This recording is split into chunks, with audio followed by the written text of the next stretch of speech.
guys, Kyle from PureHockey.com here. I'm here today for another gear talk with the pro with Devils forward Mike Cammalleri. Mike, going to talk about your sticks today. So right now you're using the Synergy HTX from Easton. Kind of what made you jump to that stick? What are you liking about it? Well, Easton's just so innovative every year. They're coming out with new technology. It's become like the stick companies have become a little bit like the golf club driver, you know, where the technology is really just rapid, and they're finding ways to make the sticks better and better. And so, for me, I look for a stick that's a nice weight, a nice balanced lightweight, that gets a lot of pop off it. I feel like I want to feel like when I'm shooting the puck that it's doing a lot of work for me, and I want a nice stiff blade so that when I try and take a one-timer or take a hard pass, the puck's not fluttering on me. So this stick provides all that for me. So I'm real happy with it. Now, your curve. There's a whole story about this. A little bit of a goof, kind of create a whole different angle of the bottom of your blade that really you've got almost taken advantage of. Yeah, it was a lie thing. So what happened was we were playing with the curve a little bit. This was originally a stock Sackett curve, and then I really wanted more toe on it. So we kept trying to put more toe on it. I actually used to break them and crack them and freeze them, and they weren't very durable. And then we kept playing with trying to get it, and they kept coming in, and I wasn't getting the same performance or feel out of the shot, and even though the curve was there, and we couldn't figure out why. And the reason was that the original pattern they had made me, we figured out had a defect in the bottom of the blade, which had a bump right about here, and it created kind of almost like a double lie effect. And I guess I got really used to that and actually really liked it. And so then we actually purposely put it. It's not as profound as it used to be, but then they actually started putting it on purpose, and I was getting the results I wanted again. So you're saying it's kind of letting you out that toe get a nice snapshot and lean into it? Yeah, kind of what the lie does is it, I guess off of a toe, it lets me have a flat where I can kind of lean in and let the stick snap there and get some torque on it. And then there's just kind of, so that's the first flat, and then I get another flat there where I feel like I can maybe receive a pass on a backhand or take a slap shot or make a saucer pass from that position. And so it almost gives me a double lie dynamic that I guess I've just become used to. Yep.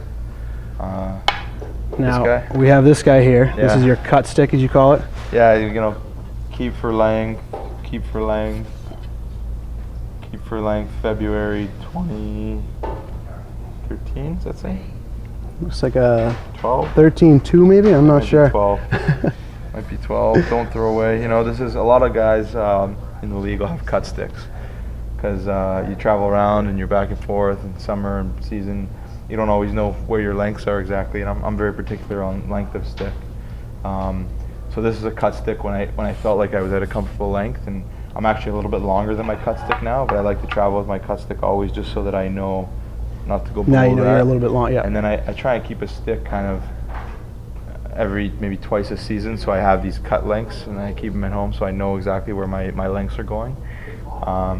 Maybe for kids it's not, you know, as accurate because they're growing, obviously, but I'm hoping to grow too here. I think I got a growth spurt coming in at any time now, but when you stop growing, it's kind of a cool idea to do that. Yep. Now you popped over to us with our V9E Pure here. What grabbed you on this one? Well, obviously it's a pretty flashy stick. I love the chrome. It brings me back to the original Synergies and the chrome sticks and the old Gretzky two pieces. And, yep. You know, Easton's coming back with a little more chrome, and I like the chrome in the stick. So that's, and then the white and the chrome together with the gray, and then you guys also have the non-skid on the blade, which I do too. So I think it's a really cool model that you guys developed, and yeah, I might have to give it a try sometime. I even like the black line on top. If you noticed, I take a puck and I do that with a puck on the top line. I like so that through my periphery I can see a black line. So you guys have. Now, what is it about the non-skid blade that you like? You know, to be completely honest with you, Joe Sakic is like one of my idols, and he had it on his stick. I asked him for a stick one time, and he had it, and I said, I'll try it. It's good enough for Joe. It's good enough for me. Ever since I've just, I guess, got used to it and I haven't changed it. All right. I think it probably provides a little more of a feel, or a little more of a almost a wood feel in receiving a puck, maybe on the backhand or something in a difficult position. I think maybe there's something to that. Yeah. Thanks a lot, and guys, check out the Pure Hockey YouTube page for more gear talk with the pros.